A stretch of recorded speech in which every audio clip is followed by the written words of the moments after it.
Okay, we have next up. Hold it. Careful. Sorry, guys. Are they watching after? Just imagine. Taliban so you can watch it after. There's Signal on YouTube.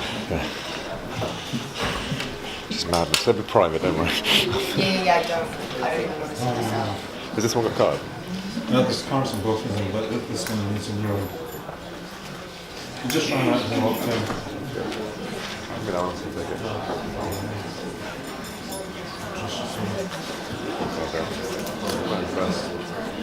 That's what lasts. Nearly. All right. It's an important job you're doing, Molly. It's an important job you're doing, yeah.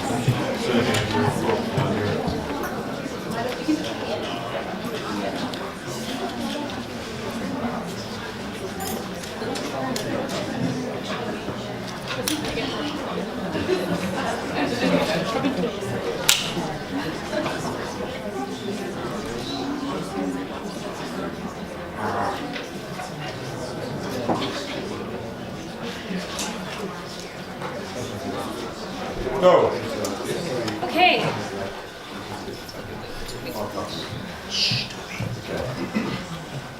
Welcome to DS7. Danny and Manny, or Danielle and Manijeh. Sorry. Not Danielle. I'm Manijeh, this is Danielle, and we're DS7, and this year we're going to be looking at haunted landscapes. Just to give you an idea of the territory we began investigating last year, it's something that we call the continuous present, which is a title we borrowed from Gertrude Stein. And what we mean by that is basically at a time when most of architecture is interested in a historical past or a dystopian future, we're really interested in the contemporary or the now, and the role of the architect in the kind of contemporary architectural landscape. And so last year we interrogated this through the museum. And the reason we were interested in this is because we believe that architecture shouldn't be just about tabula rasa conditions where you erase everything and build anew. And it shouldn't be about pristinely preserving everything as well, but rather it should be somewhere between that, where the architect is kind of updating buildings that exist already and keep allowing them to exist more fully in the present.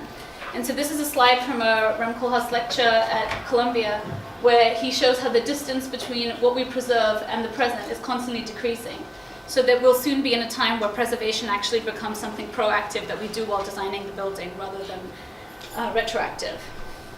So last year we explored this through the typology of the museum, where we challenged students to question the museum as something that traditionally collects the past and invited them to reinvent forms of the museum that collected the present. And this year we're trying to move away from, we went to New York last year, so we were looking at the hyper-urban condition, and this year we're moving to a more kind of landscape territory. Yeah, and this year we're going to continue these ideas through the concept of haunting, and we should say now that when we say haunting, we don't mean horror. They're very different things, and we'll develop that. So architecture is haunted. You might imagine this as a haunting. There's an interior, it might be Victorian most likely. There are some presences that perhaps you can see, you can't see. But we're interested in other ways that architecture is haunted, how ghosts of former occurrences and agents, histories, environments, obsolescences, shifts in social, technological aspects can linger and construct a building. So some examples here that help us kind of talk about this idea of haunting as a manifesting of what lingers in architecture. This is Bungalow Germania, which was the 2014 German pavilion at the Venice Biennale. And here the architecture of the German Chancellor's bungalow at Bonn was introduced to the pavilion architecture. So one building haunts another, the different representations of the German state come together and haunt one another. This is a project by Jorge Otero Palos, who's an experimental preservationist. And here he has used a method of cleaning, usually used in conservation, to remove dirt and pollution from a building. But instead of just cleaning that away, he's preserved the cast of the dirt, suggesting that maybe the things that we erase, such as pollution, are actually the accurate indexes of our time.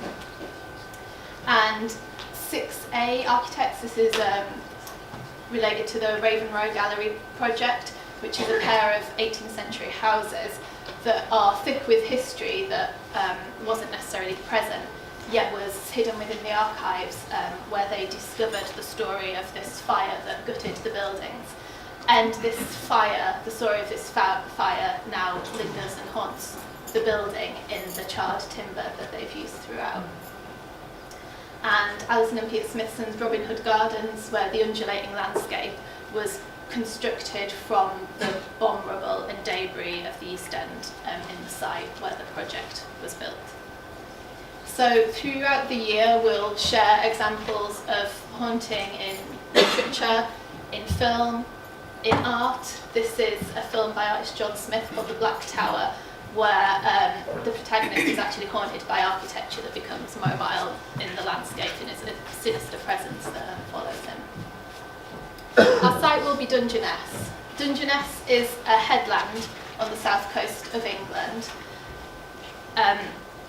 It grew as an unplanned settlement, a kind of non-planned settlement among the community of fishermen. And it's a conservation area. It's very sensitive to development. And in working there, we want to develop an understanding of what it means to build in a landscape that is at once defined by its impermanence, the kind of impermanent, transient nature of the architecture, of also the shingle terrain. So it's defined by its impermanence, and yet is acutely sensitive to change in its conservation area, appraisal and listing. So in contrast to the transient architecture of Dungeness, there are 2 nuclear power stations, one of which we'll have a tour of when we visit there. The lighthouses that speak of the seafaring history and the kind of treacherous seas beyond the headland, and then sitting somewhere in between the transient and the permanent. Here is a ghost of a church steeple from a church that was formerly on the site and then demolished. We'll encounter the proto-radar devices built to detect sounds that otherwise one could not hear, and find that Dungeness has been a home to artists, most notably the filmmaker Derek Jarman, who uses Dungeness a lot in his films and will be a kind of rich source of reference for us. So Dungeness is a place of movement, change, myth and rumour. It's said that the shingle may just disappear into the sea within 2 lifetimes. It's haunted by stories of shipwrecks, what might be under the seas, also the statement that it is Britain's only desert, whether that's true or not, what the classifications are of that, all to be explored. It was strange, like that. Can anyone hear this? It's windy. I didn't expect much, but I expected a village. Do you see what I mean? With a pub, perhaps one shop. Because this isn't a village, when you step off the train, this is it. I like it because I like wild places. And you couldn't get anything wilder than this, could you? It's just a mood video, so it's not that important, the sound. So just quickly, the trip costs. This is just a one-night visit, and that's £210, including travel and accommodation, because train travel in England is quite expensive. So just as Danielle explained haunting earlier, I'm going to just go a bit more into the kind of landscape part of the title and to talk about how landscape can be an architectural project. So what we mean by landscape in the studio, looking specifically at Dungeness, can be a material landscape, so in this case looking at the shingle and the patterns through which it's laid onto the site. Looking at shipwrecks, mapping them out on the coast of Dungeness. This is not a map of Dungeness, but it's looking at the idea of how historical events have shaped the present condition of the site. So what the positioning of the lighthouses and the kind of debris that's scattered on the beach. It can also be a field of forces. This is a field condition model of the Arctic landscape by Lateral Office, and the model was called the active layer. And it can also be the reverse engineering of an event that happened. This is a project by Forensic Architecture, where they scanned the landscape and then tried to use that to understand the kind of atrocities relating to the abuse of human rights in some of the living death camps in Yugoslavia. So they do a lot of work with 3D scanning to understand the landscape more. It can be a model. This is a model called Electric Aurora by Liam Young. and it's looking at kind of the invisible energy lines emitted by uranium, and it shows that how something very small can have an impact across a much larger territory. And then this is a ghost basilica in Italy by Edoardo Tresoldi, and the use of wireframe here is really interesting because it's, as a material, it kind of shifts our understanding of space, and it blurs the boundaries between fiction and reality, solid and void, material and immaterial. Some just interesting textures of that project. So there are a number of ways that we'll begin to engage with the site. We'll begin by playing a game of architectural exquisite corpse. Exquisite corpse is a game of unplanned composition that was invented by the Surrealists, and we will adapt this to the fragments of Dungeness that we collect to talk about the kind of ever accumulating unplanned nature of the landscape in Dungeness. And even though we'll be playing our own architectural version of this, this is just from an AA student, Meridia, to kind of talk about the way the game works. And from that we'll start to develop drawings that look at the kind of the way things come together and accumulate and connect over time. So moving from the exquisite corpse, we're going to employ 3D scanning within the unit. So this is an image made by ScanLab where they scanned a section of historic Rome and then overlaid on top of that the invisible things that you can't see from an aerial photograph. So there's all these underground tunnels and passageways, so it's mapping the unseen onto the scene. Moving from the city scale to the building scale, this is another scan by ScanLab that looks at the kind of ghostly figure of Abney Chapel amidst the forest that it's situated within. And so we'll be using, I think Brooks has a scanner that we're going to be using to generate point cloud scans of objects that we find on site on our visit to Dungeness. And then we're going to use a similar technique or technology to survey the site overall, so that we're drawing a relationship across scales between objects and landscapes.